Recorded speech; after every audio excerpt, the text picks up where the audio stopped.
People must have home, they must have food, they must have family. It's not God's problem, my problem. My name is Gennady. Almost Holy is a feature-length documentary that I directed about Pastor Gennady Makhnenko.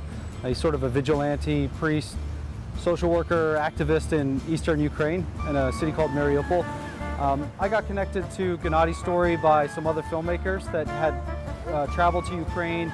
They were sort of touring around to different projects for a nonprofit that they were doing a video for.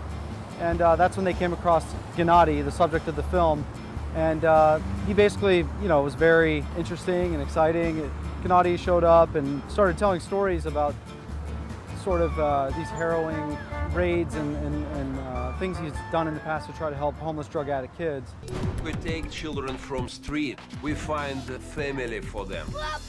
When Gennady started, he was mostly helping homeless drug addict kids, and that's a very specific group of people. And over time, his efforts had a great impact on that problem within Mariupol, and eventually the problem sort of went away, and it was largely due to the efforts from him and the people around him.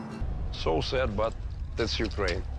From my experience of watching Gennady, I feel it's always this sort of case-by-case scenario as far as the ethics of his methods.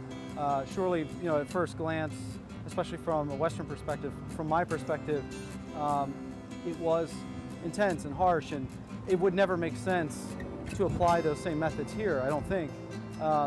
So I think initially it's it takes you back, but when you start to understand the context, it makes a little more sense why he's doing what he does. We dream about good future for our country. This is a real Ukraine. I feel like Superman, like real hero.